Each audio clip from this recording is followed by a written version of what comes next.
Muito bom dia. Sejam bem-vindos e bem-vindas ao webinar As Prioridades da Instituição Nacional de Direitos Humanos. A sessão é gravada e transmitida em direto no canal de YouTube do INA-IP e tem o apoio para a interpretação da língua gestual portuguesa da intérprete Carolina Silva. Este webinar inaugura a segunda edição do Programa de Capacitação em Direitos Humanos para a Administração Pública. Os formandos em sala têm a oportunidade de colocar questões aos oradores no final das intervenções, podendo os formandos fazê-lo através do chat, bate-papo, ou usando a funcionalidade de levantar a mão. Tal como na primeira edição, contamos com a participação da Provedoria de Justiça, desta feita através da Provedora de Justiça Adjunta, doutora Estrela Chabi. Estrela Chabi é juíza de direito, tendo ingressado no Centro de Estudos Judiciários em 1997.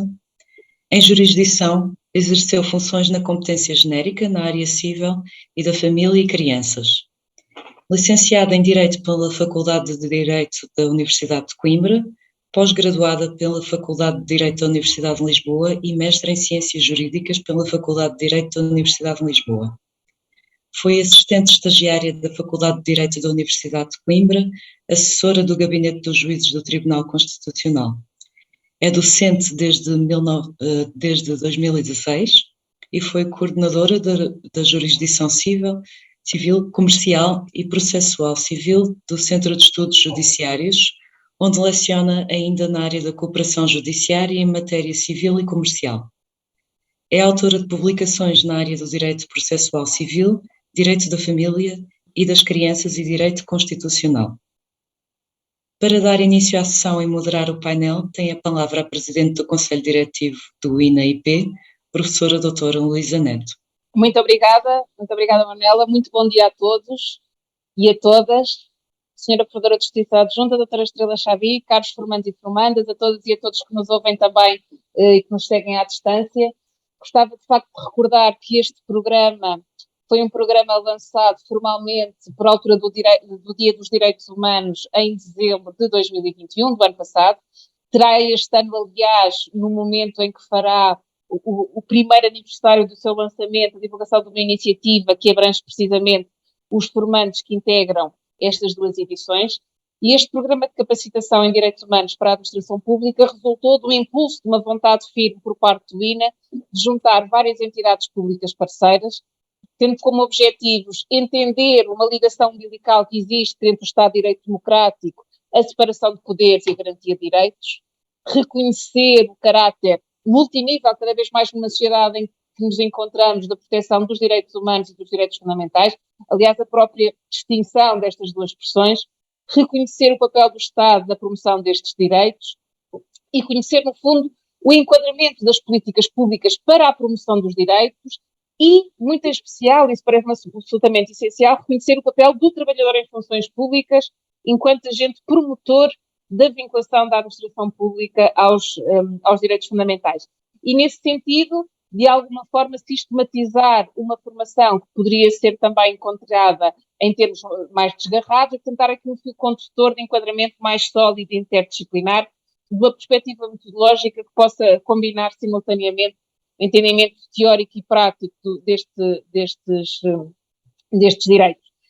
Este programa tem a duração total de 30 horas síncronas, que abrangem este webinar inicial de reflexão, para o qual temos contado com a participação da Provedoria de Justiça, ao que naturalmente muito nos honra.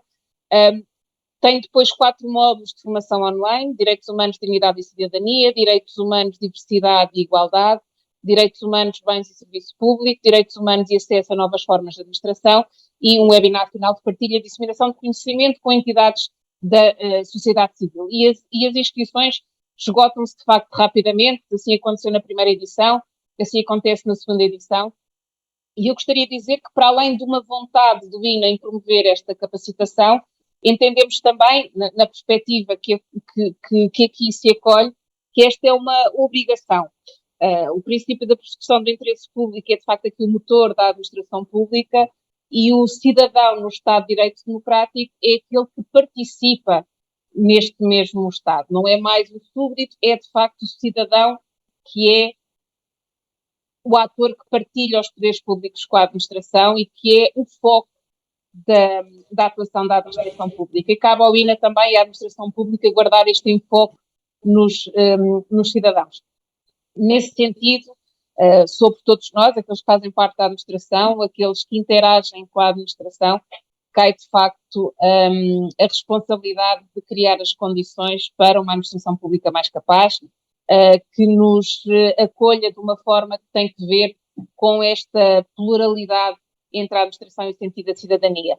Queria agradecer muito, especialmente hoje aqui, a presença da Sra. Provedora de Justiça Adjunta, a doutora Estrela Chabi, agradecer-lhe juntar-se a estas entidades. Eu vou apenas compartilhar aqui aquele que é o conjunto das entidades que estão aqui envolvidas e com que os formandos terão possibilidade de interagir ao longo da sua formação. Houve, de facto, aqui uma vontade grande de juntar estas entidades. E queria agradecer à doutora Estrela Chabi o facto de estar aqui connosco. Muito nos honra, como eu dizia, a participação da Provedoria de Justiça e tenho salientado noutras ocasiões a importância essencial do que é esta associação, e permita-me que, na sua pessoa, dirija à Sra. Provedora de Justiça o agradecimento por este envolvimento, mas que também, pessoalmente e assim, recordando aqui laços que são antigos entre nós, na medida em que, como eu confidenciava há pouco, aqui em Petit Comitê temos, de facto, uma longa história de trabalho em comum e de amizade também, que lhe diga, para além da honra institucional, é um gosto pessoal de compartilhar também consigo esta ocasião. Muito obrigada e o palco é seu. Muito obrigada. Muito obrigada, Sra. Professora. Então, muito bom dia a todos. É com muito gosto que hoje aqui estou e deixem-me começar por agradecer ao INA, na pessoa da Presidente do seu Conselho Diretivo, a professora Luísa Neto, que saúdo muito calorosamente. É um gosto muito grande aqui estar hoje, a colaborar com o INA, e é um gosto especial encontrar a Sra. Professora nesta ocasião, nesta missão. Não posso deixar de assinalar, a Sra. Professora já o disse, não é? Já trabalhámos há muitos anos que nos conhecemos, que tivemos a ocasião de estreitar uma amizade que me é muito preciosa, e não posso, apesar disso, e depois deste disclaimer, não é, deixar de assinalar aqui hoje, em que tenho a ocasião de participar, o caminho que a professora tem feito no INA, não é? O empenho, a seriedade, a qualidade que tem vindo a colocar na sua ação. Gostava de cumprimentar também os demais parceiros que foram aqui assinalados, os parceiros de formação, não é assim? Esta colaboração muito abrangente de que foi dado conta, e é com maior gosto que aqui me encontro. Cumprimento de seguida aqueles que são, de facto, os atores principais do dia de hoje e deste programa, os formandos, não é assim? Portanto, gostava de cumprimentar os meus formandos que hoje iniciam o programa. Gostava de os felicitar pela curiosidade, pelo interesse e pela inscrição neste programa, e fazer votos, não é? Que o programa de facto corresponda às vossas expectativas e também às vossas necessidades, não é? Assim, que possa ser uma ocasião valiosa de aquisição de conhecimentos, portanto, de confronto com outras ideias, não é assim, e que possa ser muito frutuosa, não é, na vossa formação e no vosso desempenho profissional.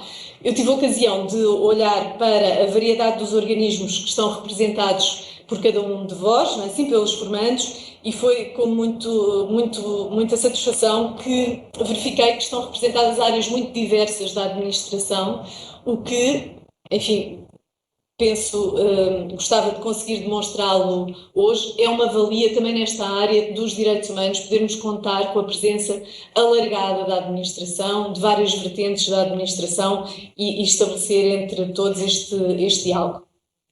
A senhora Provedora de Justiça, a professora Maria Lúcia Amaral, abriu a anterior edição deste programa e, se não estou em erro, a primeira, não é assim, que foi a primeira edição.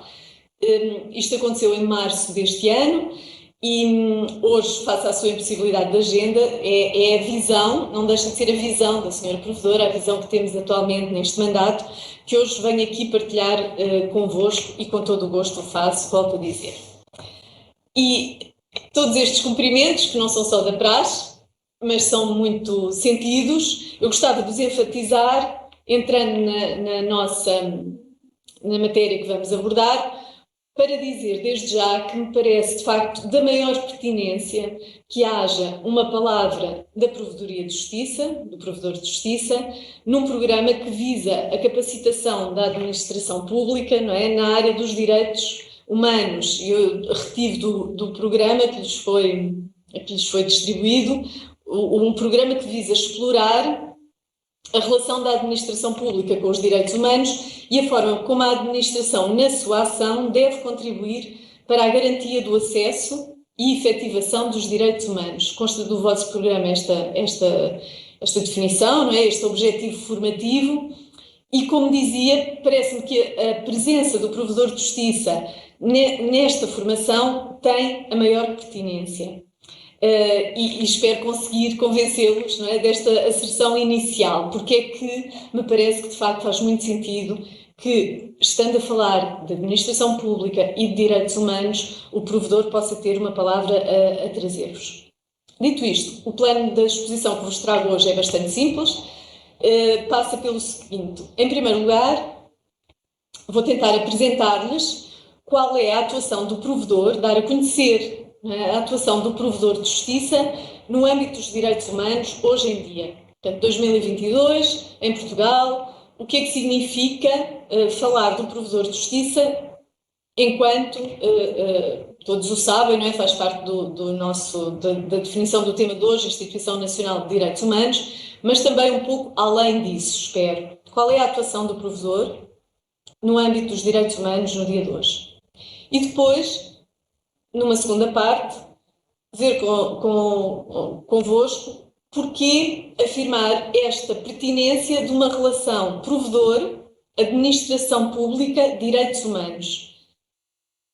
Explorar um pouco esta tríade, digamos, e as relações entre estas três realidades: direitos humanos, administração pública e provedor de justiça. Finalmente, iríamos fechar com alguns exemplos ilustrativos daquilo que é a prática nos últimos anos, enfim, a prática cotidiana, diria, do trabalho do provedor de justiça e em que medida os direitos humanos estão contemplados na ação que se tenta aqui levar a cabo. E, portanto, dito isto e apresentado assim o programa, não havendo objeções, começávamos então por essa apresentação da atuação do provedor de justiça no âmbito dos direitos humanos. Ou seja, dar-vos conta, então, de hoje em dia, porque é que, em que medida e como é que dizemos que atua o provedor de justiça nesta área fundamental.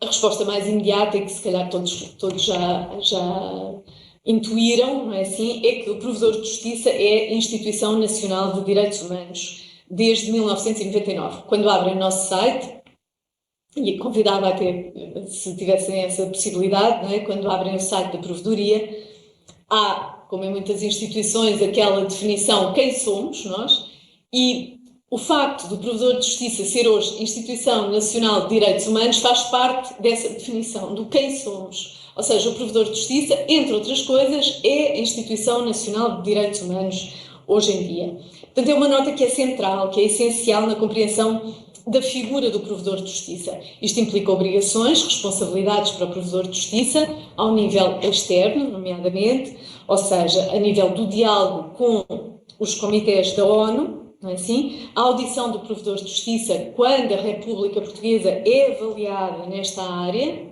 portanto, quer pela ONU, quer hoje em dia também pelo Conselho da Europa, quando há avaliações que são levadas a cabo quanto à situação dos direitos humanos em Portugal, o Provedor de Justiça é um interlocutor obrigatório, não é?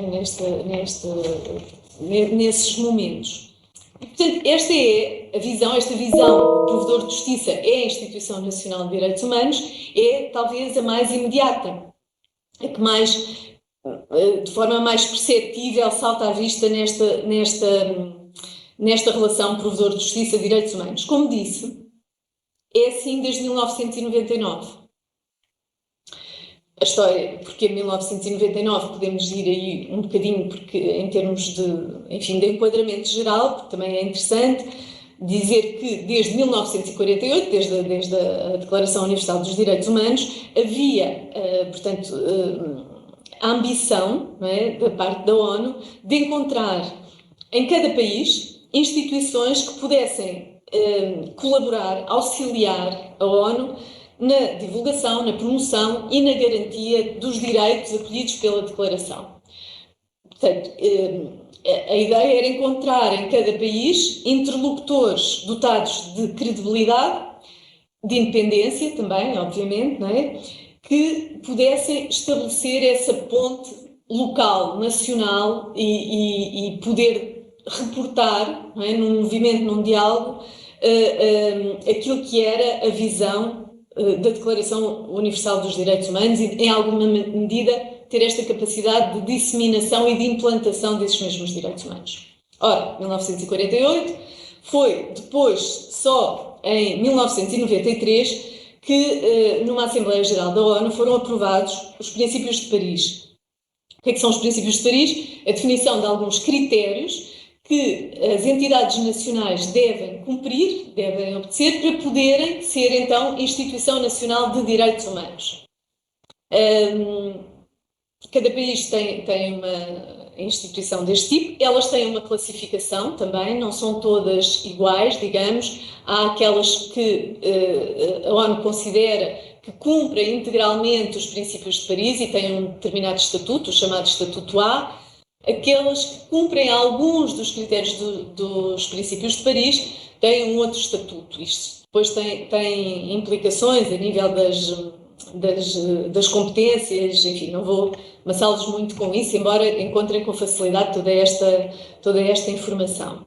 Ora bem, em vários países, os Estados entenderam, na sequência destes Princípios de Paris, criar de raiz instituições, entidades que pudessem assumir este papel de Instituição Nacional de Direitos Humanos.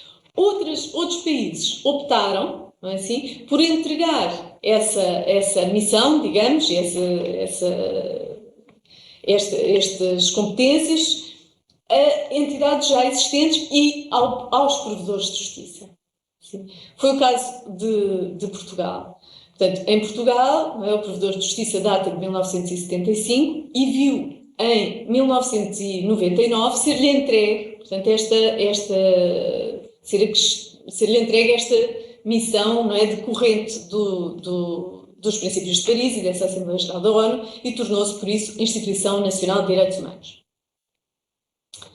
Ora bem, enfim, de uma maneira algo semelhante, não está aqui hoje mais diretamente em causa, mas também algo um pouco semelhante acontece com o Mecanismo Nacional de Prevenção, na sequência da ratificação por Portugal da Convenção Internacional de Prevenção contra a Tortura e outras penas ou tratamentos cruéis, desumanos e degradantes. O provedor de justiça também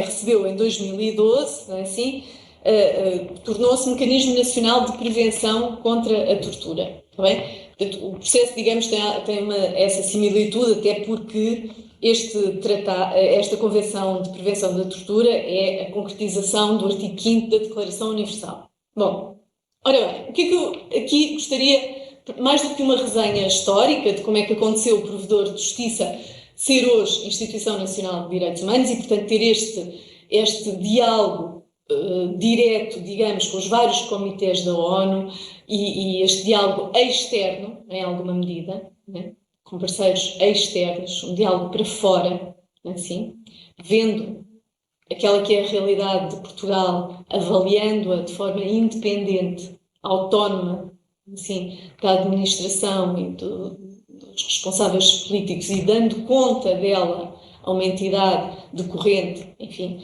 do tratado de que Portugal é parte.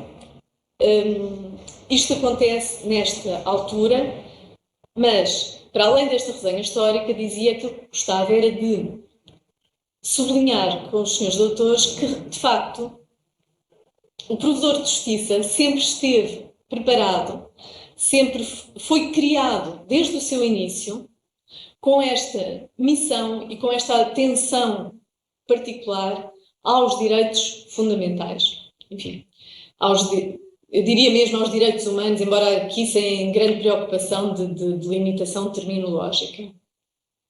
Na verdade, o provedor de justiça data em Portugal, é pré-constitucional, que é uma nota interessante. Ele hoje está prevista a previsão da figura do provedor de justiça, consta do artigo 23 da Constituição, consta desde 1976, mas o que, enfim, nem sempre é conhecido é que estar na Constituição de 76 é só um acolhimento da figura do provedor de justiça. O provedor de justiça existe desde antes da Constituição, não foi a Constituição que o previu pela primeira vez, a Constituição vai acolhê-lo, porque, curiosamente, logo em setembro de 1974, portanto, ainda mesmo no pós, naquilo que é o pós-25 de Abril, data 25 de Abril de 74, na ideia da missão do Ministério da Justiça surge, era um plano de ação, foi aprovado um plano de ação para o Ministério da Justiça e já incluía a previsão da criação do provedor de justiça. Mas ele vem mesmo a ser nomeado, a nomeação do primeiro provedor de justiça ocorre em 1975, portanto antes da Constituição. Portanto, o que vemos em 76 é um acolhimento na Constituição de uma figura pré-existente.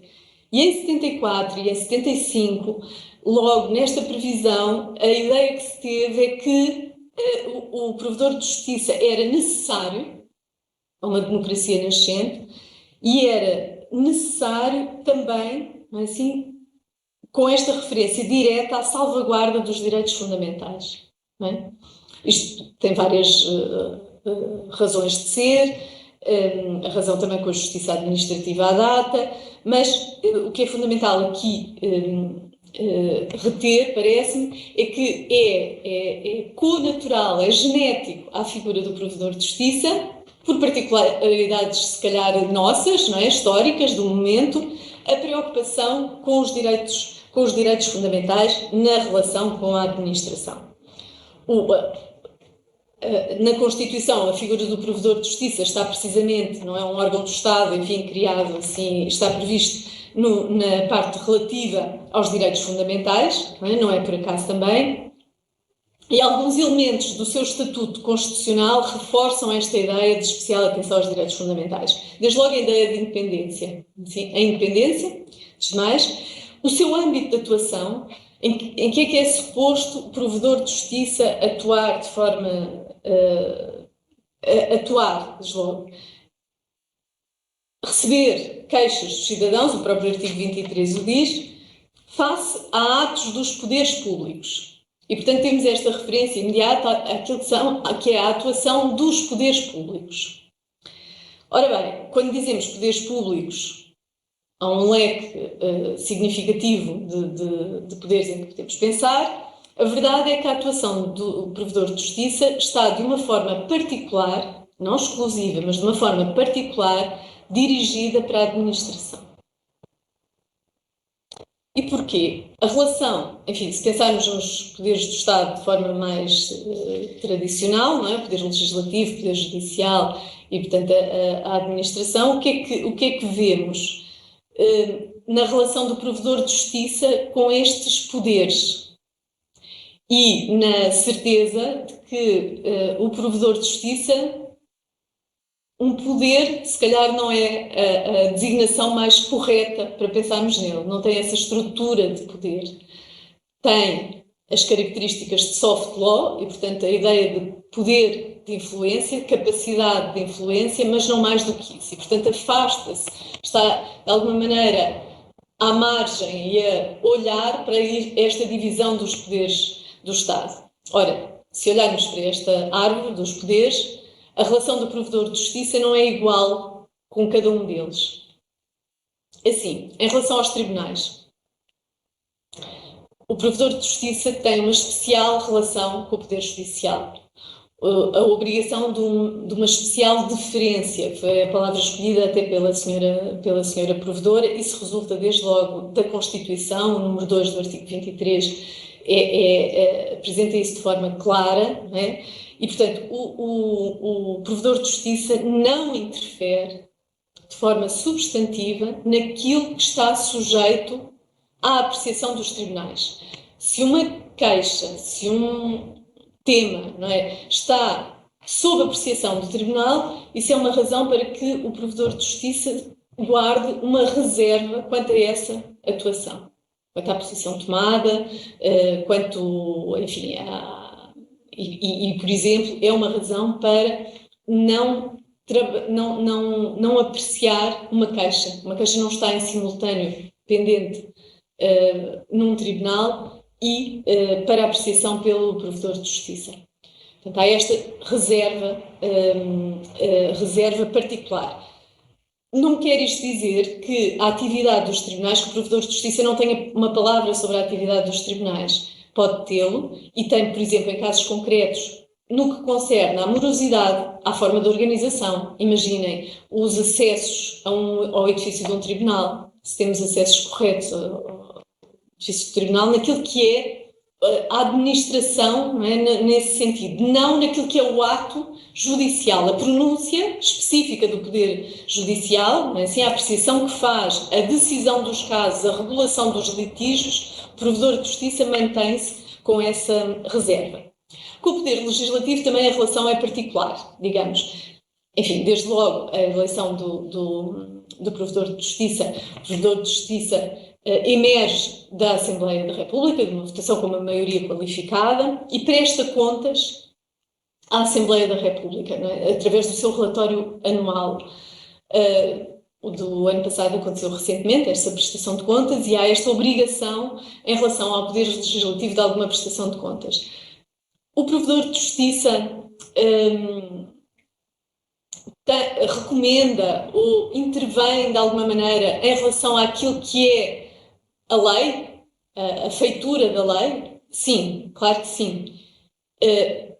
Mas de uma forma especial. Qual é? Ou seja, porque o provedor de justiça, bem, a mais evidente, a que se nos torna mais manifesta, é que o provedor de justiça é-lhe atribuído pela Constituição a competência para auxiliar na fiscalização da constitucionalidade normativa, assim, tem poder para requerer ao Tribunal Constitucional a fiscalização da constitucionalidade sucessiva e por omissão, não é? E, portanto, aí já vemos uma competência que é entregue ao provedor de justiça para o controle da lei, verificar, não é? E pronunciar-se da sua visão acerca da conformidade das leis à Constituição.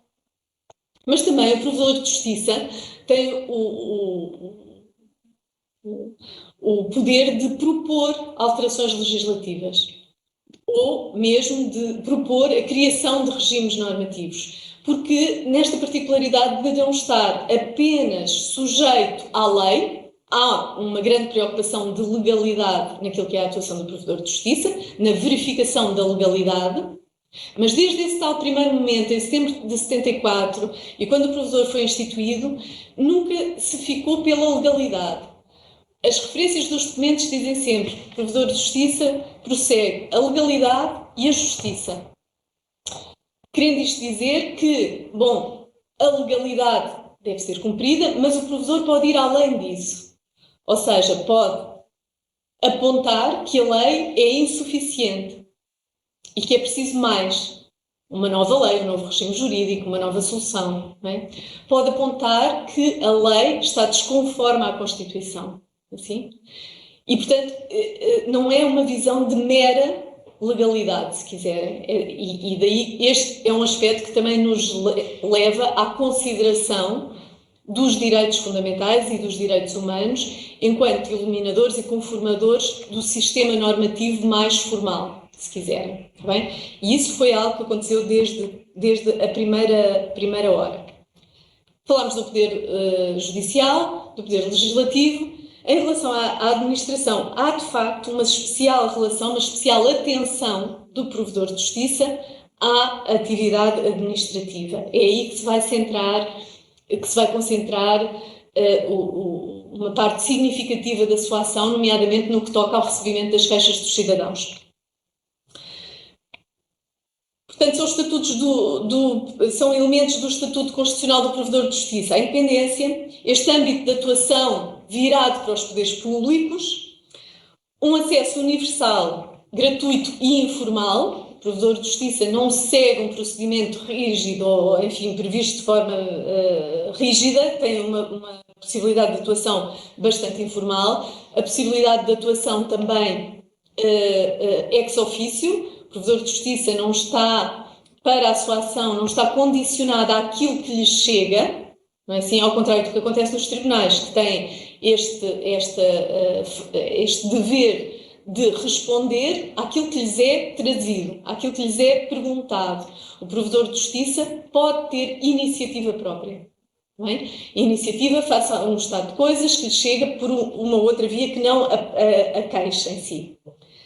Depois, a sua atuação em termos de equidade, que se liga aqui utilizada no sentido um bocadinho para além da mera legalidade, não é? Tal sentido de justiça, e depois uma atuação que é persuasiva, argumentativa.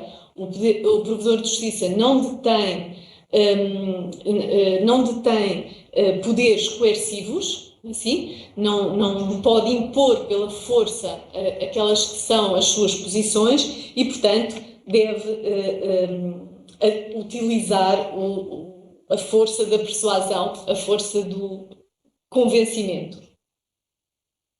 Portanto, estas características que constam daquele que é o Estatuto Constitucional do Provedor de Justiça, como vêem, vão permitir acolher de uma forma muito natural esta missão de ser Instituição Nacional dos Direitos Humanos, esta missão de ser Mecanismo Nacional de Prevenção, porque de facto, desde o seu início, por exemplo, que o Provedor de Justiça teve uma intervenção muito significativa, por exemplo, nas condições de vida nas prisões.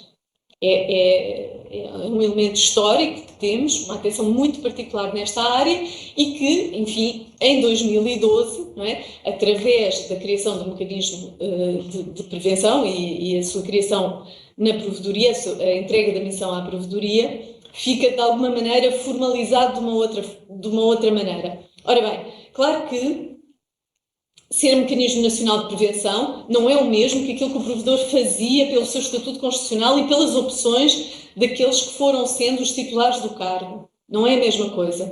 De facto, por exemplo, para dar um exemplo que penso que é bastante expressivo, hoje em dia a atuação do Provedor nesta matéria não está circunscrita aos estabelecimentos prisionais, certo? Enquanto locais de privação da liberdade, mas preocupa-se com tudo o que possa ser privação de liberdade. O que significa o quê?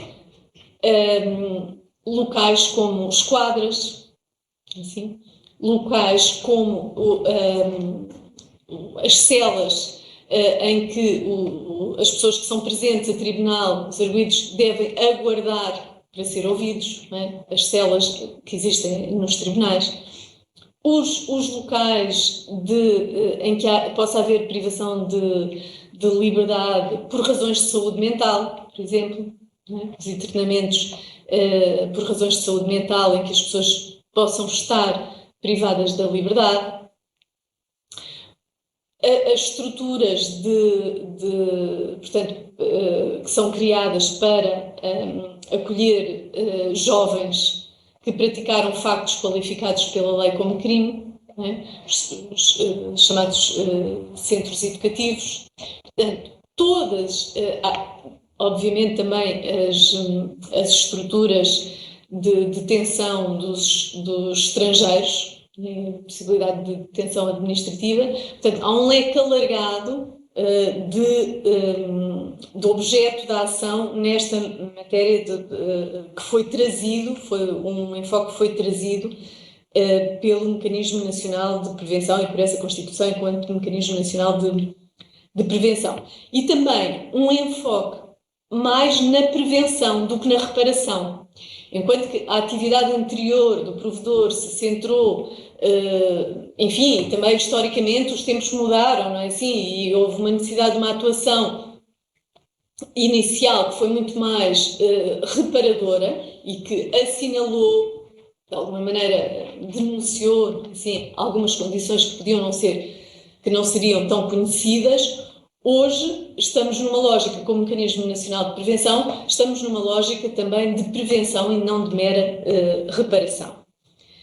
E por isso, enfim, esta seria esta primeira nota, que estas missões entregues ao provedor de justiça por instrumentos específicos, instrumentos de direito internacional e opção política, claro, de confiar ao provedor de justiça, foram atos que aconteceram, na verdade, muito recentemente, não é assim, na história da provedoria, mas que se encaixam numa lógica que já vem da sua consagração constitucional. Depois uma outra nota que penso que tem o seu interesse, que é, em Portugal, ao contrário de outros países, não existe não existem provedores sectoriais ou provedores de implantação regional. O que é que isto quer dizer? Há países nos quais os senhores doutores encontram, enfim, imaginem o provedor da criança, não é? Ou o provedor para os direitos ambientais, por sectores de atuação. Ou então provedores de âmbito regional, não é? Que têm a sua atividade concentrada num determinado espaço territorial. Em Portugal isso não é assim. A Constituição consagrou o provedor de justiça como figura única. Enfim, isto também resulta do facto do Tribunal Constitucional ter assim interpretado, foi colocada a questão ao Tribunal Constitucional, e o Tribunal Constitucional, já em 2009, se não estou, 2009, pronunciou-se no sentido da Constituição prever o provedor único e, de facto, não parecer que a Constituição permitisse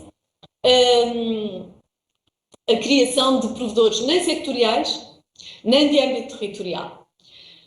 A consequência disto é que, de facto, aquilo que chega ao provedor de justiça, aquilo que é aqui tratado e recebido, abrange todo o território nacional, sim, todo o território nacional, Açores, Madeira, e abrange todos os setores de atividade.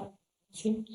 Nós temos questões relacionadas com a administração interna, como temos com a segurança social, com a saúde, com a educação, portanto, com tudo aquilo que os setores, olhando aqui para a origem de cada um dos senhores doutores, não é? dos formandos, eu diria que, de facto, enfim, não sei se já tivemos uma queixa de cada um, ou não vou, sobretudo, fazer um ranking entre os setores, não é? Dizer se há alguém que está especialmente bem posicionado, mas são organismos que são conhecidos do provedor e, por isso, temos a felicidade de ter equipas com competências muito diversas e com essas capacidades exigidas por um grande âmbito de atuação do provedor de justiça.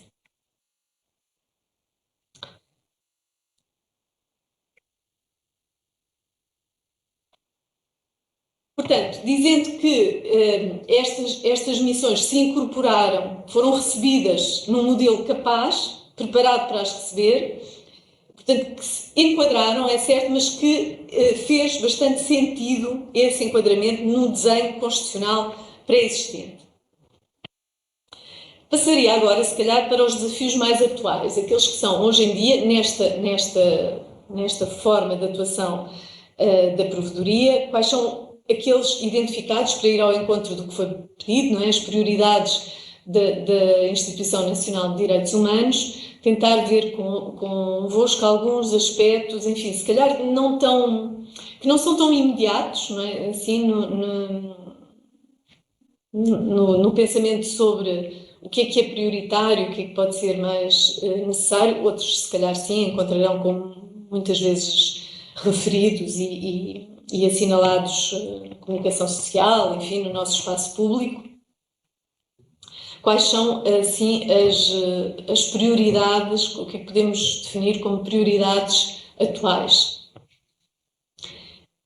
E reparem que esta visão do provedor de justiça advém não só do cumprimento das tais obrigações junto das entidades externas, esse reporting periódico que é pedido na atenção à visão do próprio Estado português e a posição independente do Provedor de Justiça, mas também daquilo que diariamente e cotidianamente o Provedor de Justiça vai recebendo como amostra da realidade que se vai passando com os nossos concidadãos. E que é uma visão diferente, é uma visão não filtrada, que chega à Provedoria tal e qual como os cidadãos a sentem e a vivem, assim. É uma amostra, obviamente, porque nós não há uma representatividade, estatística, se quiserem, do que acontece na administração. Mas é evidente que se num dado momento há um número significativo de queixas, enfim, imaginem, em relações de emprego público, de um determinado grupo de trabalhadores em funções públicas, isso é um alerta, não será por acaso que acontece assim. Ou se num determinado momento temos muitas queixas que chegam da Segurança Social em matéria de pensões ou em matéria de um abono, enfim, isso merece uma atenção sobre a questão. Não é representativo, mas é muito real e, como digo, não filtrado. Assim, nós não escolhemos uma representação por tipo por área da administração ou por tipo de queixa. Não é? É recebido, o Provedor de Justiça tem esse dever especial de recebimento, um dever de especial recebimento, de receber de forma aberta e ampla, e, portanto, recebemos aquilo que nos chega e de quem nos chega. Desafios, então, mais atuais. Foi destacado pela Sra. Provedora de Justiça, desde logo no início do seu segundo mandato, uma atenção particular às pessoas em situação de vulnerabilidade, as pessoas em particular situação de vulnerabilidade. O que é que incluímos aqui? Os estrangeiros, sim, as pessoas para quem a revolução tecnológica, a necessidade de transição tecnológica apresenta maiores dificuldades, que não estão em condições, em situação de acompanhar essa transição e o que é que isso implica nas suas vidas e as dificuldades que isso traz, nomeadamente na relação com a administração. Exemplo, os idosos e a importância do funcionamento dos serviços postais. Não só em zonas mais interiores do país, mas um pouco por todo o território, a necessidade da manutenção e da garantia de um serviço postal próximo, acessível, assim, e operante é, de facto, para alguns grupos em especial, essencial à sua relação, por exemplo, com a administração e com os serviços em geral, desde logo na administração de prestações. E, portanto, a identificação de categorias vulneráveis e aquilo que se pode, aquilo que lhes faz falta e aquilo em que o Provedor de Justiça pode atuar, vai-nos sendo trazido por estas queixas e pela expressão desta realidade. No que se refere aos estrangeiros, preocupações com, de facto, a realidade da presença de estrangeiros no nosso território e os desafios que isso traz, de vária ordem. Desafios para o funcionamento da administração, desafios na necessidade da compreensão da língua quando estão em causa, por exemplo, a relação com o sistema de justiça, mas também, por exemplo, com a saúde. E portanto, estas questões de serem especialmente vulneráveis, pessoas que não têm a capacidade de compreender, de assimilar, nomeadamente, indicações que lhes são transmitidas, indicações de caráter legal, por exemplo. Depois, os direitos humanos, numa visão de direitos humanos e ambiente, também, uma das questões que engloba hoje na atividade da Provedoria aspectos muito muito diversos, como, enfim, desde a capacidade de aceder a fundos comunitários para atuação na melhoria das condições, por exemplo, de isolamento, de aquecimento das casas e dos serviços, mas também na qualidade da água, por exemplo, no acesso à água, o acesso efetivo à água. Portanto, como especialmente vulneráveis, a população vulnerável face às novas tecnologias, uma atenção especial aos idosos, aos direitos humanos das pessoas idosas, obviamente e conjunturalmente também a vulnerabilidade decorrente da situação pandémica e da situação de guerra na Europa, que nos trouxe também outros desafios. E o que eu gostava de dizer é que são grupos aos quais há uma especial atenção, mas são também problemas transversais à administração. Nós podemos estar a falar no acesso a prestações sociais, sim, podemos estar a falar na relação com o sistema de justiça, questões envolvendo, portanto, a autoridade policial, assim, e a relação com estes grupos que têm especiais dificuldades, por exemplo, de acesso à informação, não é? Pela chamada transição tecnológica, ou por questões da língua, por exemplo. Pronto, isto para dar conta, assim, brevemente, dessas atuais prioridades. Prioridade também, e é uma que me apraz muito assinalar, no diálogo com a administração em matéria de direitos humanos.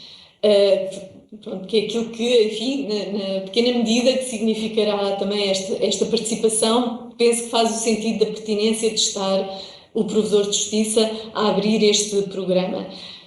Formação e diálogo com a administração em que sentido? Sobretudo no sentido da consciencialização da presença permanente da questão dos direitos humanos na atividade cotidiana da administração.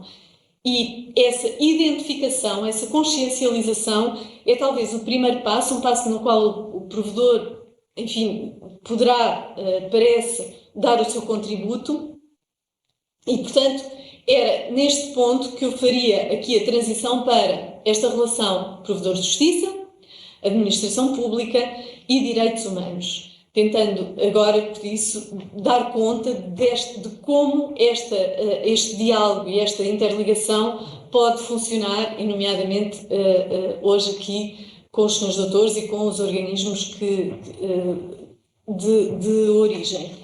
Eu perguntava neste momento, talvez, se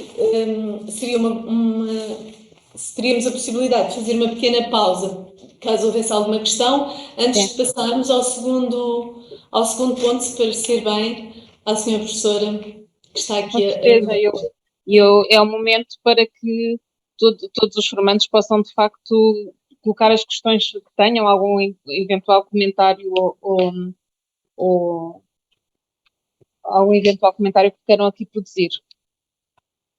Por favor, sintam-se à vontade para abrir o microfone. Temos aqui Miguel Graça. Eu irei falar sem utilizar títulos, está bem? Estamos apesar de estarmos a ser vistos por muita gente à distância, estamos dentro de uma sala de formação. Por favor. Muito bom dia. Antes de mais, cumprimentar todos e todas e, naturalmente, também a senhora provedora adjunta e agradecer a presença. Tinha aqui duas questões, depois de ter ouvido a intervenção. A primeira, relativamente à relação com os vários poderes judiciais, legislativos e administrativo. Falou numa relação particular com o poder legislativo e particularmente sobre a pronúncia sobre a conformidade da lei à Constituição. E a minha primeira pergunta era se não se sobrepõe em termos de atuação a Provedoria de Justiça com o Tribunal Constitucional relativamente a esta matéria. Era uma primeira pergunta.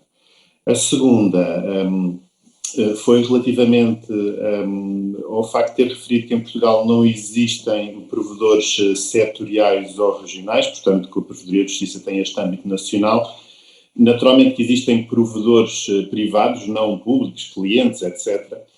Mas relativamente a outros provedores de entidades públicas, lembrava-me aqui de algumas entidades que também teriam outras, ou que se debruçavam sobre outras matérias, e perguntar se isto também não entraria aqui em sobreposição com a Provedoria de Justiça. Por um lado, a questão do provedor do animal, que tem este estatuto também nacional.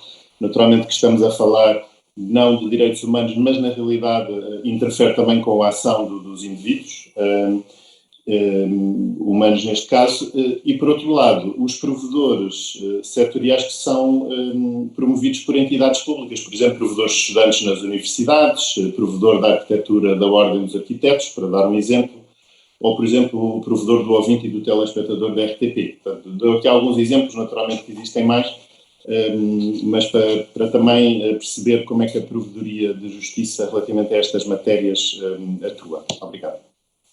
Obrigada. Se calhar propunha que pudéssemos reunir alguns contributos.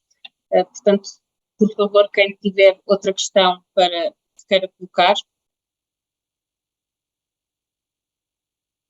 Não, podemos ir começando por esta. Sim, eu posso,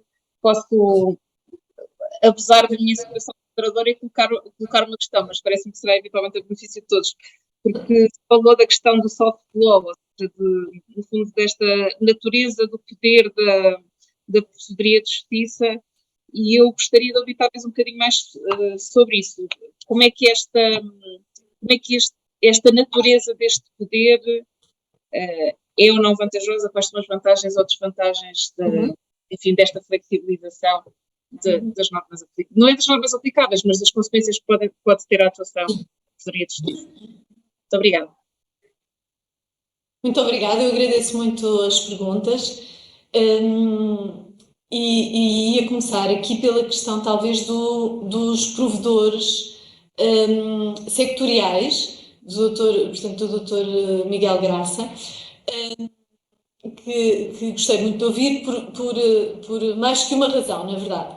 Ora bem, é verdade, a expressão provedor, felizmente, não é? É uma expressão com boa, enfim, parece que sim, não é? Que tem uma boa ressonância, não é? E temos algumas entidades que vão escolhendo, até há pouco tempo falou-se de uma outra possibilidade também, da criação de um provedor para uma área específica da administração, e sim, temos várias dessas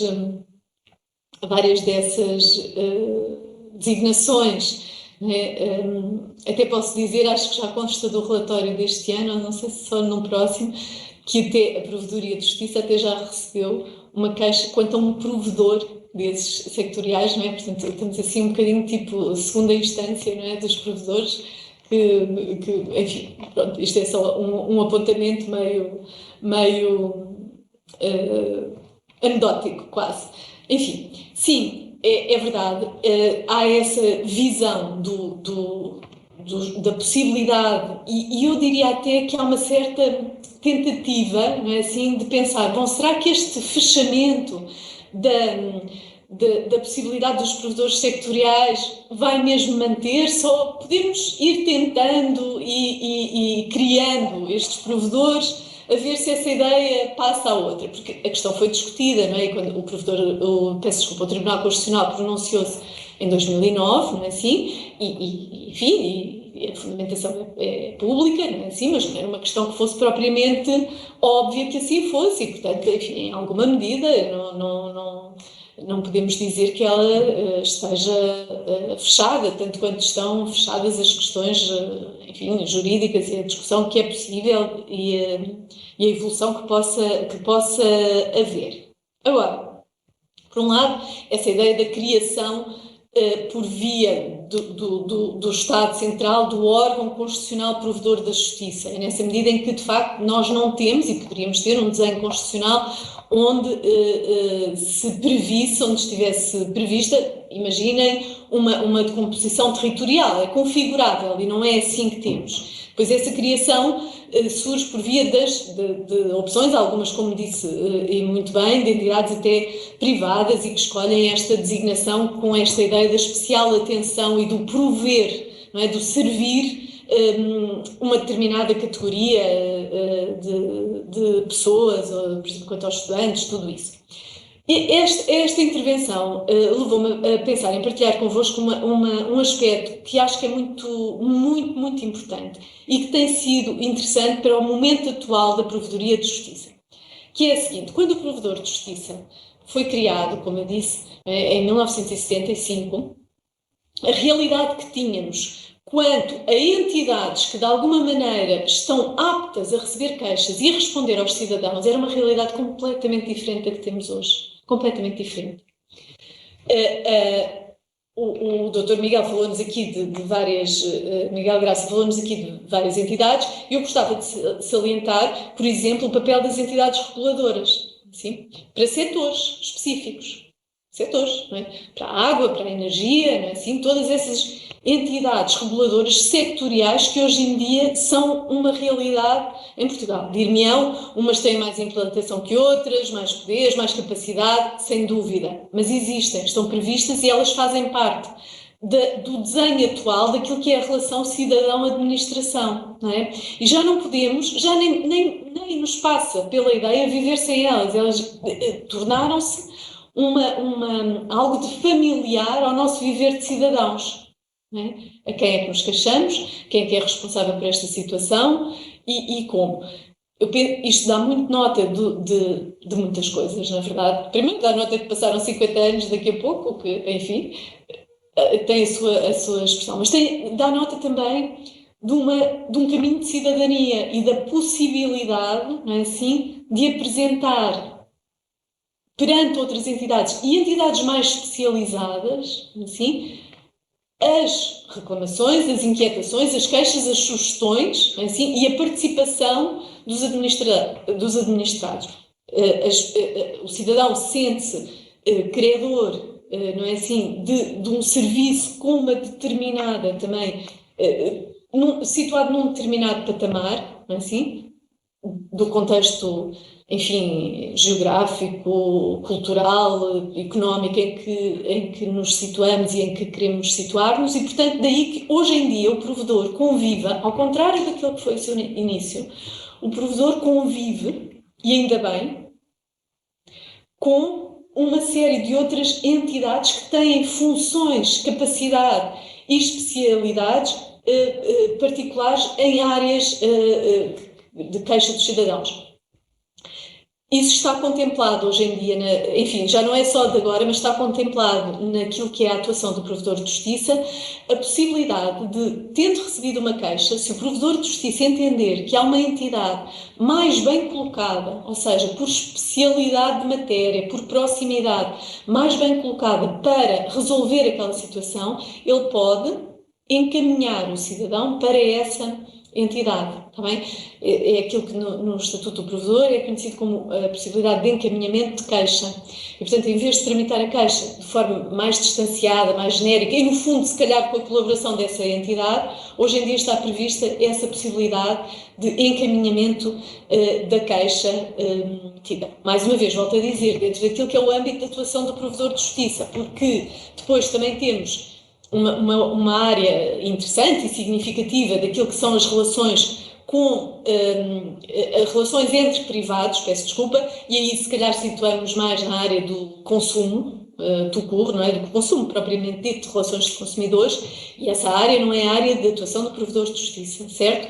Portanto, estamos pronto, tudo o que seja, não é? As reclamações, a prestação de bens ou serviços, tudo isso, e que também tem as suas entidades. Aí não acontece este encaminhamento que estou a falar, porque o encaminhamento ocorre num universo que seria da área de atuação do Provedor de Justiça, no qual ele poderia atuar, mas em que o Provedor reconhece que há uma entidade mais bem colocada, com a capacidade de responder de forma mais direta e circunstanciada àquela questão, e assim encaminha o cidadão. Quando há a questão portanto, relativamente ao Poder Legislativo, a questão que colocou, precisamente, eu não sei se entendi bem e pedi-lhe que me corrigisse se não for o caso, precisamente uma das expressões dessa relação é a possibilidade de dirigir ao Tribunal Constitucional pedidos de fiscalização da constitucionalidade de normas, portanto, em sede de fiscalização sucessiva, não é assim? Ou em sede de inconstitucionalidade por omissão. Portanto, é uma dos reflexos, e não é bem a par de outros, é uma responsabilidade importante, não é? E é a presença do Provedor de Justiça realmente no sistema de fiscalização da constitucionalidade das normas. Como sabemos, o sistema em Portugal, não sei, se calhar até vão ter uma parte da formação sobre isso, não é? É um sistema muito interessante quanto a quem é que pode dirigir pedidos ao Tribunal Constitucional, como é que está previsto esse regime, e o Provedor de Justiça é uma das entidades que a Constituição expressamente atribuiu essa competência e essa responsabilidade. Em relação a esta, pedia mesmo ao Dr. Miguel Graça que esteja à vontade se eventualmente não fui ao encontro daquilo que me perguntou. Senhora Professora, sim, o soft law, ora bem, eu aqui não resisto um bocadinho a uma nota pessoal, não é? Eu sou juíza de Direito, como disse a doutora Manuela na minha apresentação, e os tribunais detêm, de facto, essa força coerciva, não é? É suposto os tribunais poderem fazer aplicar a lei, enfim, a lei e a justiça, diria, não é? Estão vinculados apenas à lei, mas não vinculados a uma lei que não seja conforme à Constituição, e aí voltamos a entrar no tal elemento que há pouco já vos referi, de legalidade ou mera legalidade e iluminada pelos direitos fundamentais ou pelos direitos humanos. E, portanto, é uma sensação particular não dispor da espada da justiça, não é? Nas representações tradicionais temos a balança, a venda e a espada, não é? Também não há justiça sem espada, sem efetivação de justiça. A justiça pública tem também esse lado da possibilidade de efetivar a justiça, de fazer acontecer. Não é isso que se passa com o Provedor de Justiça. O Provedor de Justiça usa, como os tribunais, o poder argumentativo. Os tribunais estão vinculados ao dever de fundamentação. E, portanto, os tribunais não são mera força, não é? Têm que fundamentar, argumentar para convencer do bem fundado da sua decisão, mas têm o poder de decidir. O Provedor de Justiça tem o poder da valia dos seus argumentos. Portanto, tem este poder de insistir, tentar convencer, argumentar da forma correta, demonstrar que a sua posição, que a posição que defende deve ser acolhida. Para isto há um elemento que é muito importante, que é um conhecimento profundo da realidade. Só se é convincente, só se consegue argumentar, exemplificando, demonstrando, indo buscar aquilo que é a realidade vivida, as consequências que uma determinada lei ou uma determinada interpretação estão a ter.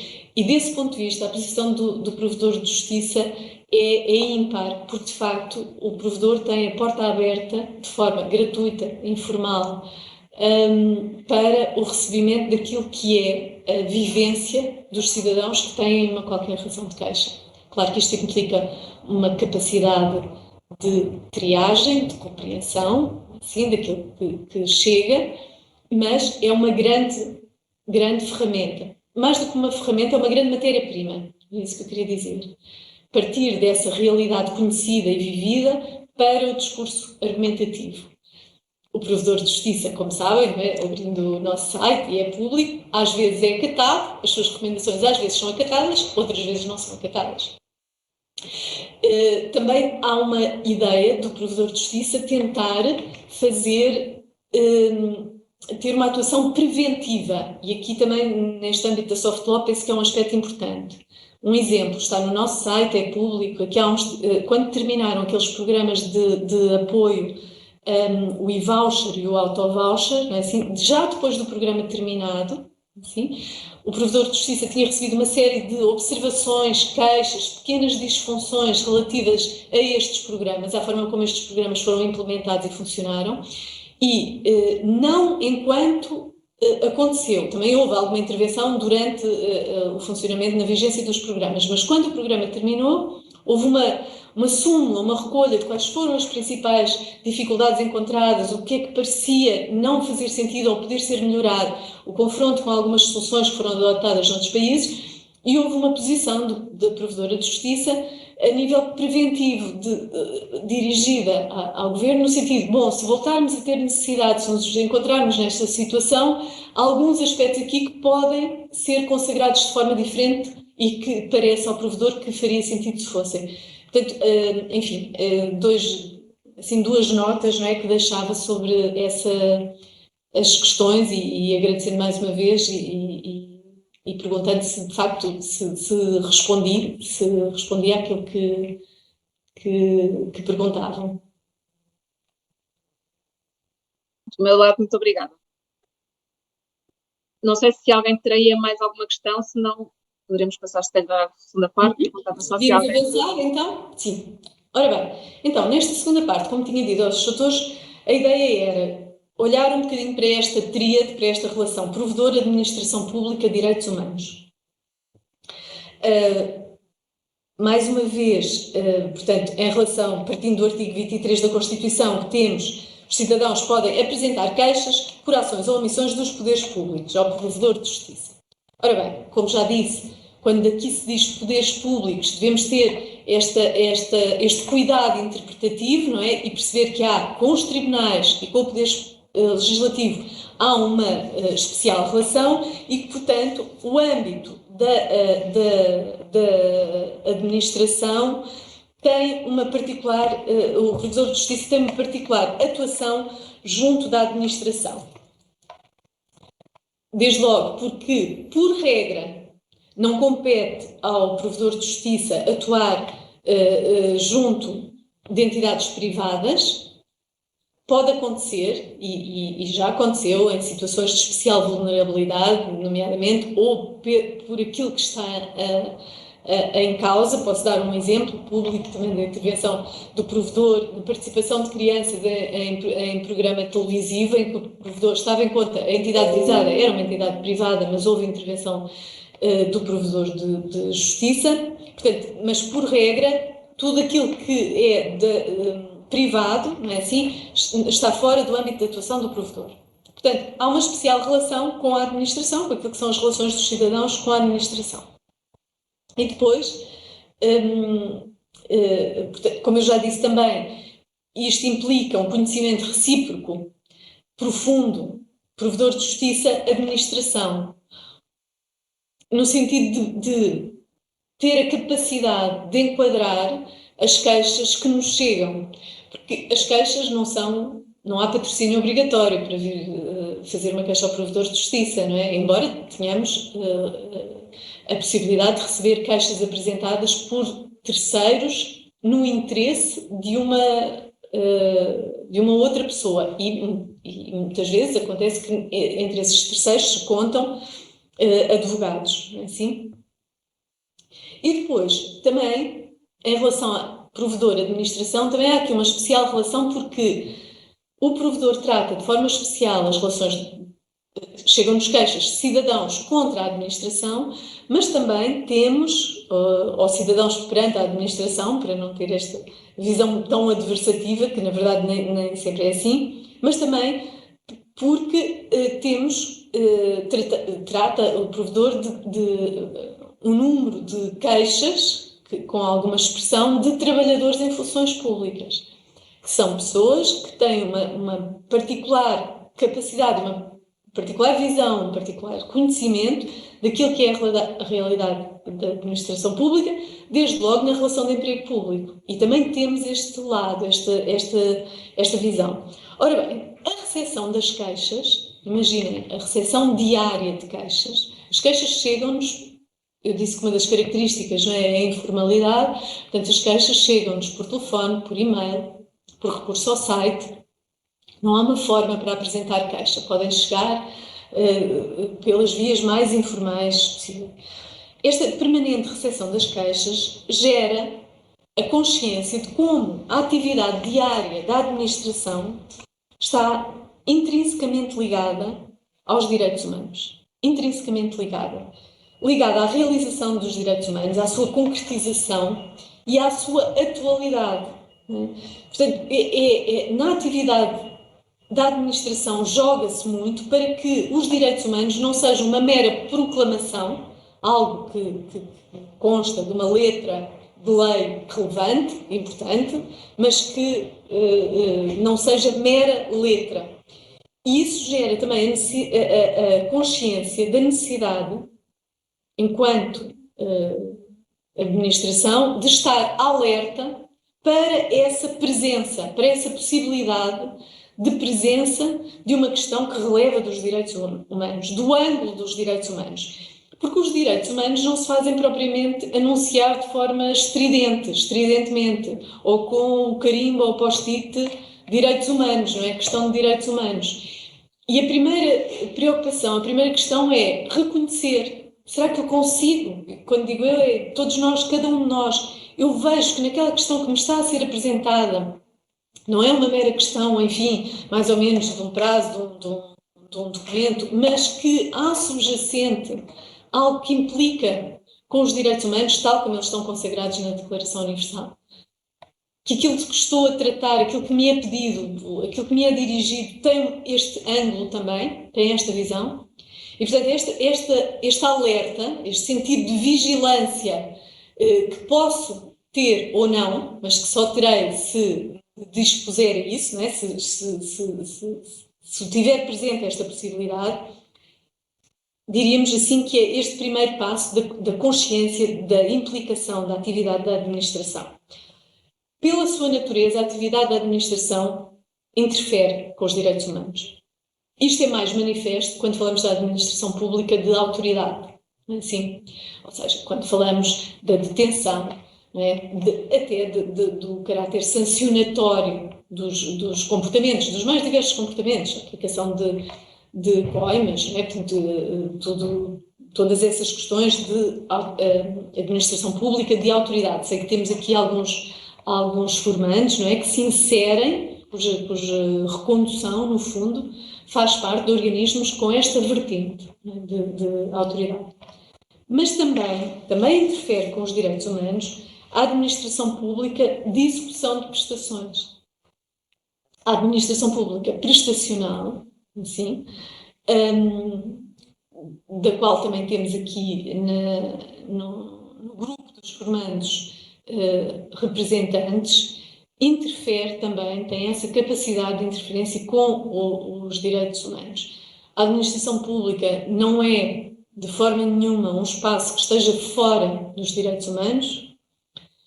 E quando eu digo que esteja fora, não é que não esteja a eles vinculada, não é só isso, mas um espaço em que eles não estejam em causa, em que possamos pensar que não vamos ter problemas, não vamos ter questões, não vamos ser confrontados, não é assim, com os direitos humanos. Não, é um espaço em que os direitos humanos se podem realizar ou não, ou podem ser limitados, vedados, dificultados, assim.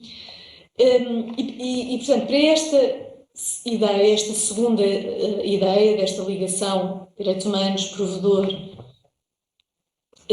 e administração pública, eu partiria agora do patamar da legalidade, que há pouco já falei. O patamar da legalidade é aquele que, se calhar, de forma mais clara, nos convoca quando estamos a avaliar o agir administrativo. A atuação conforme a lei, não é assim, a vinculação à lei, a administração deve agir de acordo com a lei, está sujeita à lei. E, portanto, necessariamente, quando o provedor de justiça avalia, analisa uma determinada queixa, ou se preocupa com uma determinada atuação da administração, não é assim? A lei é o recurso imediato, não é assim? É o paradigma de confronto imediato. Portanto, foi ou não esta atuação conforme a lei? Respeita a lei ou não respeita a lei? Ora bem, isto que enfim, eu trago este aspecto sem nenhuma, perante este auditório, não é assim, de trabalhadores em funções públicas, não é? De pessoas que estão na sua atividade chamando a atenção para a tentação que às vezes temos que os problemas de legalidade, enfim, estão mais ou menos tratados e acompanhados. Eu gostava de dizer, e faço com toda a humildade e clareza e sabendo quão difícil é, que o desafio da legalidade não é um desafio ultrapassado, não é algo que, enfim, com isso já não precisamos de nos preocupar, obviamente que se cumpre a lei. Porquê? Há muitos fatores que concorrem neste sentido, não é?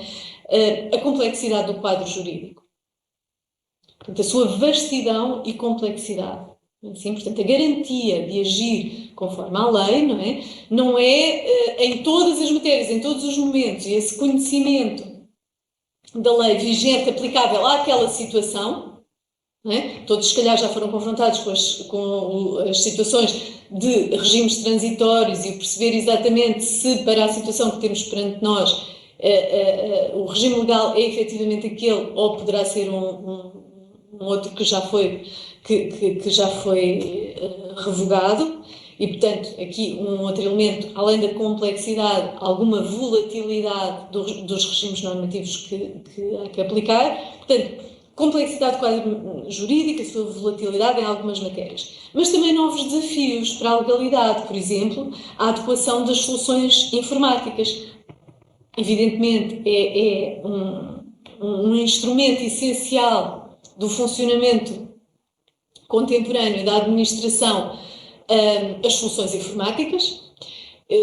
Não podemos passar sem elas, nem queremos, nem seria, enfim, equacionável.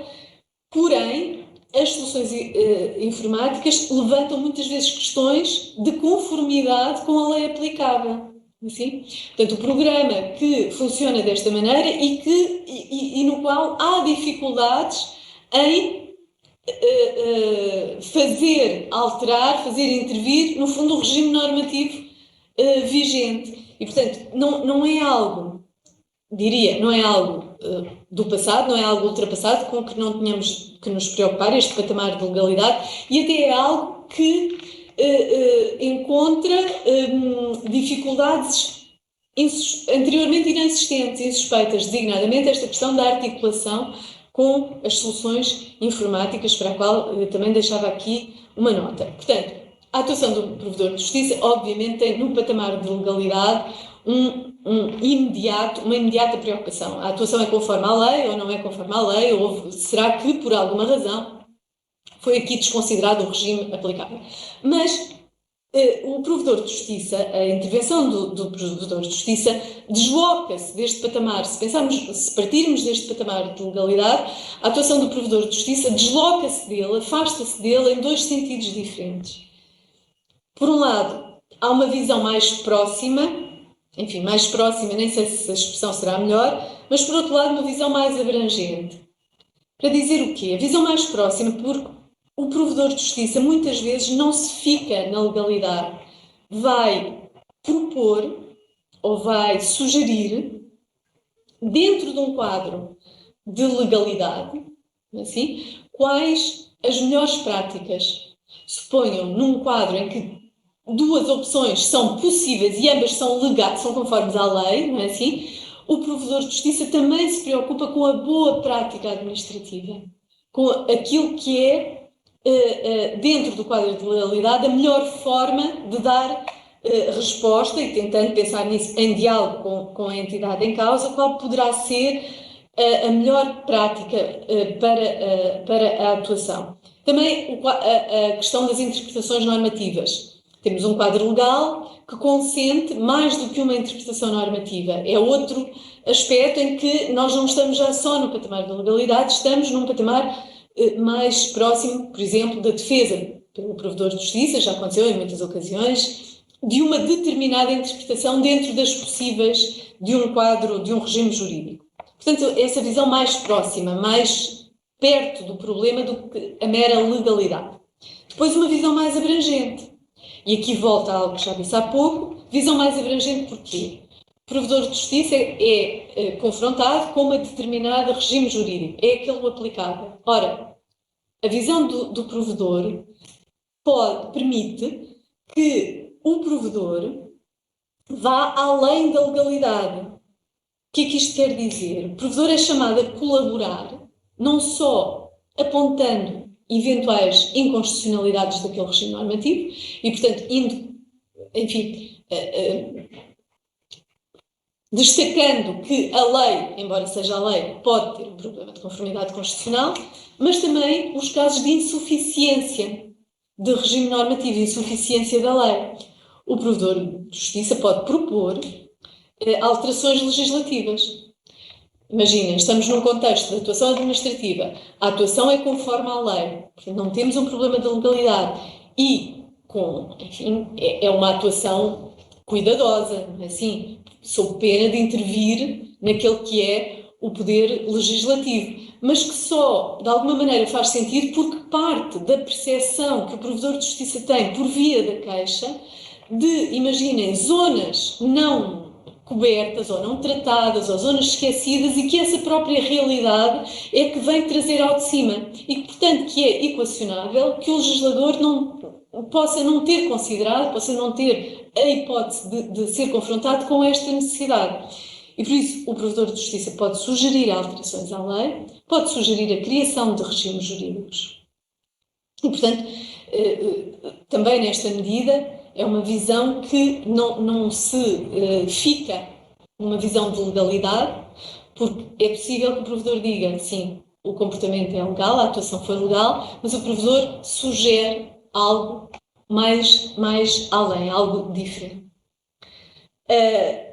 A atuação do provedor de justiça, do que tentei aqui deixar, não está, no âmbito dos direitos humanos, passa muito também por esta apreciação das queixas. Ou seja, há um lado institucional, muito importante, enquanto Instituição Nacional de Direitos Humanos, e que obriga a uma, se quiserem, uma reflexão e a uma súmula, assim, um olhar diferente sobre aquilo que é a realidade dos direitos humanos conhecida do provedor e que tem a obrigação de conhecer e de estar atento, mas também aquela que chega por via das queixas e que é tratada, assim, pelo provedor de justiça, muitas vezes caso concreto a caso concreto e por vezes também com um olhar e uma intervenção que chama a atenção para a realidade e a presença dos direitos humanos naquela situação.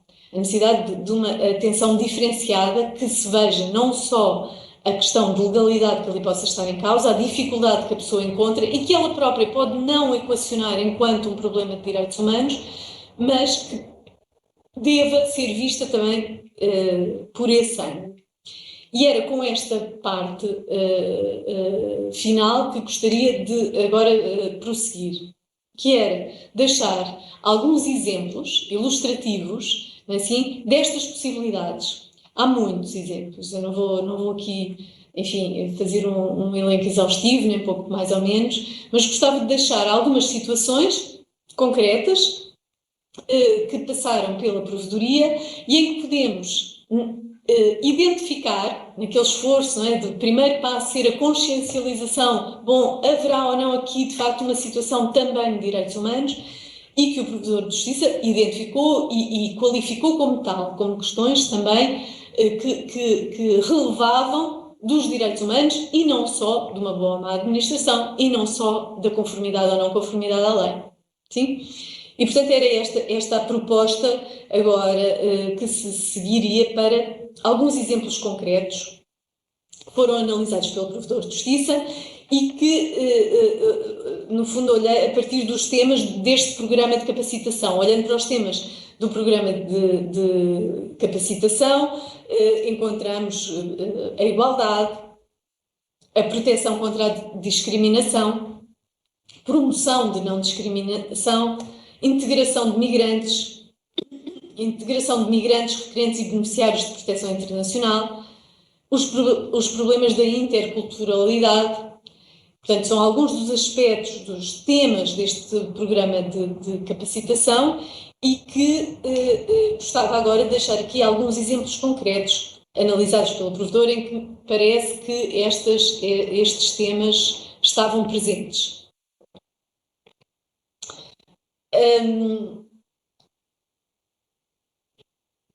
Começaria talvez por uma questão que surgiu relativa a um acesso a uma tarifa social de água, mas também houve uma outra questão relativa a apoios escolares, apoios a crianças a frequentar o ensino,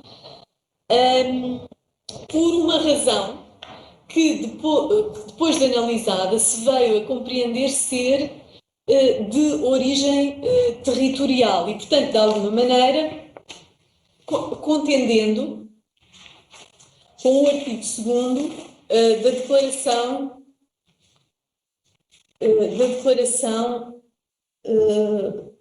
da Declaração Universal dos Direitos do Homem,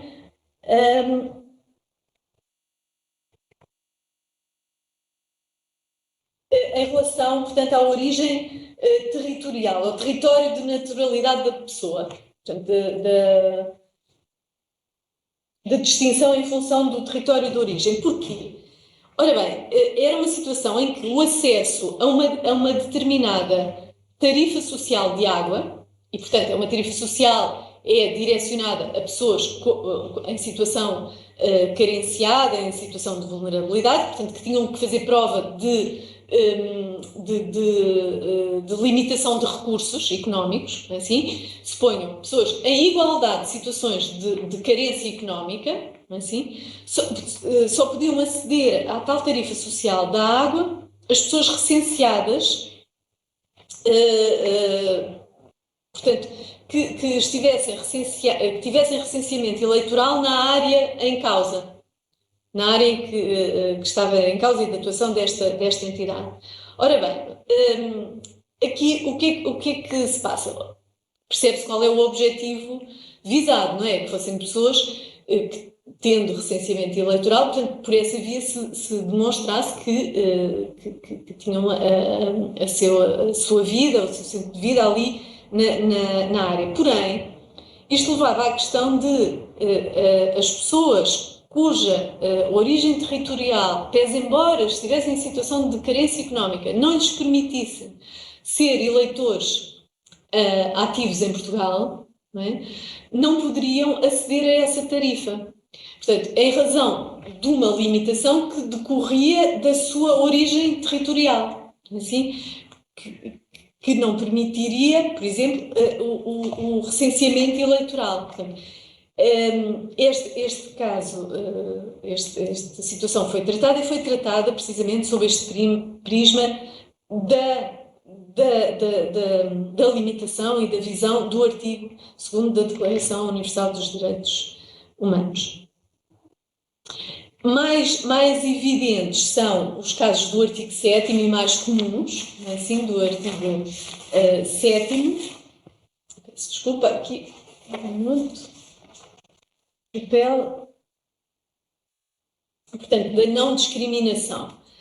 Ora bem, aqui no artigo 7º deixaria o exemplo do acesso a prestações sociais pelos estrangeiros e a própria possibilidade de inscrição na Segurança Social.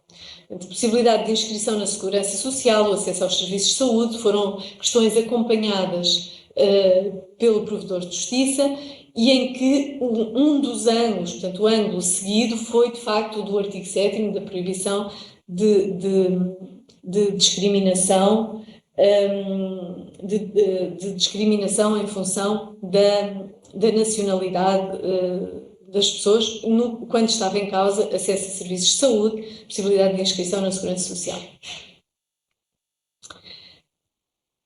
Artigo 3º da Declaração Universal, que nos fala do direito à vida, liberdade e segurança pessoal. Aqui, algumas questões que a Provedoria já viu no âmbito da segurança pessoal e das condições de segurança, nomeadamente para as crianças. Houve um caso muito interessante que tinha que ver com o transporte de crianças, transporte escolar de crianças entregues aos táxis por necessidades, por falta de transporte escolar em algumas regiões. Foi feita foi possibilitado o uso de táxis para o transporte de crianças, o transporte escolar, que levantou alguns problemas de segurança física, não é assim, em relação às crianças por causa das condições de transporte. Em que medida é que o táxi assegurava as condições de transporte que deve ter um transporte escolar e, portanto, em que medida esta medida que foi tomada, não é assim, garantia a segurança pessoal. Mas o caso que eu até tinha pensado trazer aqui aos autores à luz do artigo 3º era um caso antes relativo à liberdade. Todo o indivíduo tem direito à vida, à liberdade e à segurança social. À segurança pessoal, disparado. É a segurança pessoal. Ora bem, sobre a liberdade, uma das questões, e até é uma questão que agora voltou ao espaço público recentemente, foi vista aqui pela Provedoria a questão da contenção física dos doentes, nomeadamente em questões, por questões de saúde mental, mas outras, de desorientação, assim, e, portanto, a necessidade de contenção física através do uso de soluções em que as pessoas ficam ligadas, amarradas às camas, que são, enfim, vistos como medidas para a segurança própria e de terceiros. Portanto, as pessoas serem amarradas. Esta medida de contenção física, assim, estão a ver que diretamente contende com a liberdade na sua expressão mais primária, diria, liberdade de movimentação, e que, enfim, ao ser abordada, é compreendida de facto como uma limitação que, sendo necessária, e sê-lo-á, obviamente, em certos contextos, necessita de um enquadramento muito particular, necessita de ser abordada com o cuidado e a seriedade que o ato merece e que, por vezes, podia não acontecer. Mas também trago este exemplo para falar de uma outra questão, que é a contenção química. Foi bastante interessante verificar neste processo como a contenção física, a necessidade de ligar uma pessoa à cama, de segurar com fitas, era rapidamente compreendido como uma restrição à liberdade, mas a contenção química, nomeadamente por razões de saúde mental, a necessidade de sedação, vou usar o termo de forma, enfim, provavelmente incorreta, mas peço que me perdoem, não é? Mas, portanto, a necessidade de conter quimicamente e, portanto, de fornecer medicamentos cujo efeito é a sedação, o controle físico e psicológico para a acalmia, foi mais difícil perceber que a contenção química, utilizada obviamente em contexto clínico por profissionais de saúde, é algo que contende, não é assim, limita a liberdade daquela pessoa. Obviamente é necessário, é por razões de proteção do próprio e terceiros, é aliás em contexto terapêutico e com virtualidade terapêutica, claro que sim, mas o facto de se perceber que, sendo isso, é algo que está a ser feito que contende com essa capacidade de liberdade, não é assim? E daí falarmos em contenção química, não é assim? Não foi algo que fosse evidente ou imediatamente percepcionado, mesmo pelos profissionais envolvidos. E, portanto, deixava esta nota que me parece, de facto, que nos interpela a todos do ponto de vista do artigo 3º da Declaração Universal. Trabalho em condições indignas, também temos algumas questões que surgiram, portanto, e que se prende com a subsunção ou não ao artigo 4º da Declaração Universal, não é? Se esta avaliação das condições do trabalho, isto tem muito a ver com alguns trabalhadores na agricultura e trabalhadores migrantes, se poderíamos cair nas franjas, pelo menos, do artigo 4º da Declaração Universal, que se refere à escravatura ou servidão, em sua abrangência. Depois, é mais notório e há mais exemplos, obviamente, por exemplo, para as condições de detenção e privação da liberdade, e aqui eu chamo a atenção para o trabalho específico do Mecanismo Nacional de Prevenção da Tortura, que tem um relatório, encontram no nosso site também, mas tem um relatório à parte. Há pouco, no início, eu disse que o Provedor de Justiça presta regularmente, anualmente, contas perante a Assembleia da República e apresenta 2 relatórios, o relatório geral do trabalho da Provedoria e um relatório do Mecanismo Nacional de Prevenção da Tortura. E, portanto, é um trabalho específico quanto às condições de detenção e privação de liberdade, que até, eu penso que hoje em dia, no espaço público, é bastante conhecido por parte da Provedoria.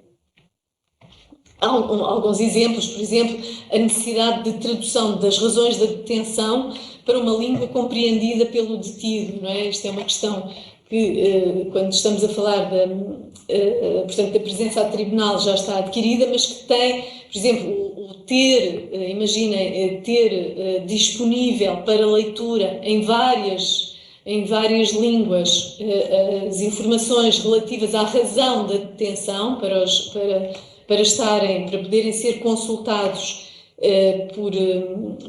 pelas pessoas que se encontrem detidas das mais diversas línguas, para as quais muitas vezes é muito difícil encontrar um tradutor. Portanto, ter esse material são alguns dos exemplos que encontram no relato relativo à atividade do Mecanismo Nacional. Quanto ao artigo 6º, também deixava aqui um exemplo interessante, que é o artigo 6º fala-nos do reconhecimento da personalidade jurídica. Todos os indivíduos têm direito ao reconhecimento em todos os lugares da sua personalidade jurídica, é o teor do artigo 6º. Qual foi uma situação aqui vista sob este ângulo? Podia ver-se e reconduzir-se a este ângulo. Um caso de impossibilidade por um cidadão carenciado economicamente de aceder ao cartão de cidadão, por ser exigido o pagamento da taxa. Portanto, a emissão do cartão de cidadão está sujeita ao pagamento de uma taxa e, portanto, foi confrontado este cidadão com a impossibilidade, né? Conhecemos o sistema de acesso, por exemplo, o sistema de acesso à justiça por via do mecanismo do apoio judiciário e, na verdade, em cumprimento do artigo 20 da Constituição, não é? Do acesso à justiça, mas aqui era uma questão de acesso, não propriamente à justiça, mas do acesso a um documento reconhecedor dessa personalidade jurídica e a exigência de pagamento de taxa. E, portanto, foi uma questão que foi vista sob este ângulo de reconhecer a todos os indivíduos têm direito ao reconhecimento em todos os lugares da sua personalidade jurídica e, portanto, se o óbice a esse reconhecimento for a falta de capacidade económica, a verdadeira falta de capacidade económica, assim, deve haver isenção de taxa, a possibilidade de isentar de taxa a emissão do cartão de cidadão. Quanto à educação, por exemplo, temos muitos exemplos, nomeadamente quanto a características do sistema fiscal para as despesas com educação e também quanto aos apoios para as crianças com necessidades educativas especiais. Os cidadãos portadores de deficiência e a não discriminação dos cidadãos portadores de deficiência é outra das áreas que eu há pouco acho que nem me esqueci de referir quanto às especiais vulnerabilidades, não é assim?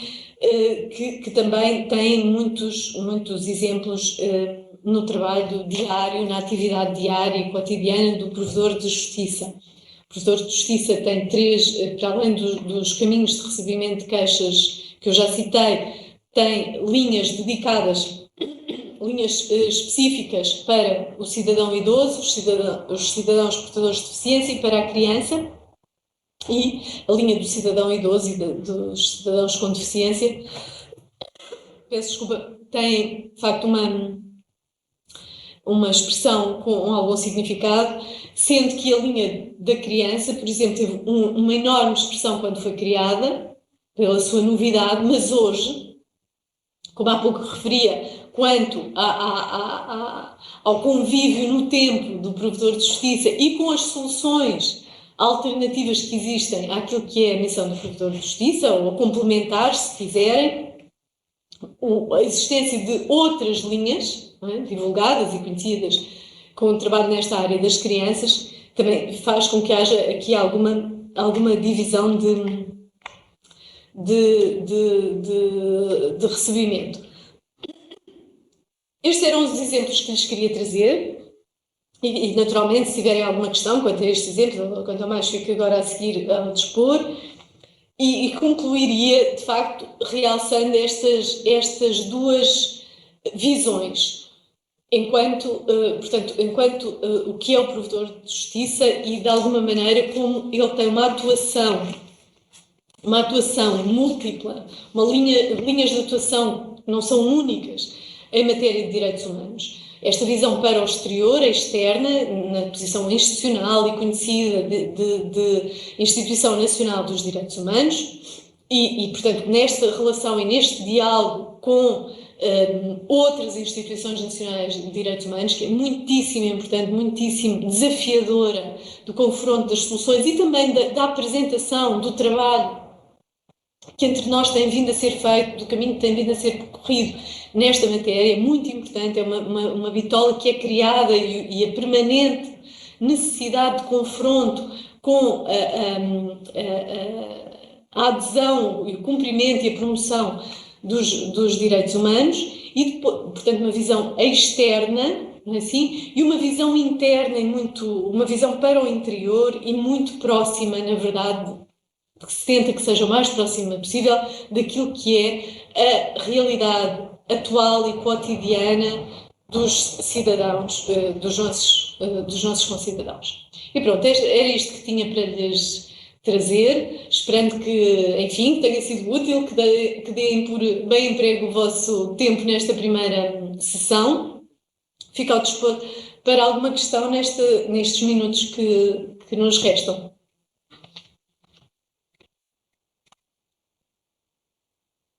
Muito obrigada, doutora Estrela. Eu acho que foi, falo também por mim, que aqui estive a ouvir avidamente, acho que foi uma sessão interessantíssima e que nos deu numa pincelada sintética, mas muito, muito impressiva, aquilo que é de facto a atuação da Provedoria de Justiça. Eu perguntaria se alguma das pessoas em sala tinha alguma questão, algum comentário que quisesse fazer, por favor, sintam-se à vontade para isso.